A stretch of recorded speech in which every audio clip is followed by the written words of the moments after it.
এবার হালের নায়িকা নুসরাত ফারিয়ার পাশে দাঁড়ালেন হাসনাত। এই নায়িকার গ্রেফতার হাসিনা স্টাইলে মনোযোগ ডাইভার্সন বলে দাবি করেন তিনি। ফেসবুকে ফারিয়ার গ্রেফতার নিয়ে ক্ষোভ জানান এই এনসিপি নেতা। ভাটারা থানার হত্যা চেষ্টা মামলায় সকালে আদালতে তোলা হয় ঢাকায় সিনেমার জনপ্রিয় নায়িকা নুসরাত ফারিয়াকে। এ সময় তার জামিন আবেদন নামঞ্জুর করে তাকে কারাগারে পাঠানোর আদেশ দেয় আদালত।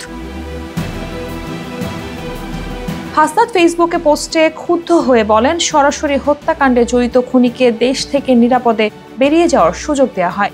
শিরিন শারমিনকে রাষ্ট্রীয় তত্ত্বাবধানে বাসায় গিয়ে পাসপোর্ট করে দেওয়া হয়। দ্বিতীয় ট্রাইব্যুনাল জানুয়ারিতে হওয়ার কথা থাকলেও মে মাসে এসেও তা শুরু হয়নি।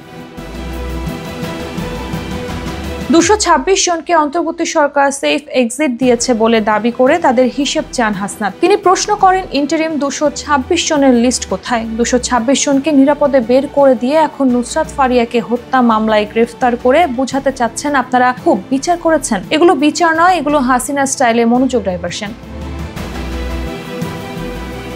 এদিকে হত্যার সময় ফারিয়া দেশে ছিলেন না বলে দাবি করেন তার আইনজীবী। তবে আসামি পক্ষের এই দাবি অগ্রাহ্য করে অভিনেত্রীকে কারাগারে পাঠায় ঢাকার সিএমএম আদালত। নুসরাত ফারিয়াকে গ্রেফতার ও কারাগারে পাঠানোর ঘটনার প্রতিবাদ জানিয়ে সরব হয়েছেন অনেকেই। ইতিমধ্যে ফারিয়ার পক্ষে ফেসবুকে পোস্ট দিয়েছেন সংস্কৃতি উপদেষ্টা মোস্তফা সরওয়ার ফারুকী।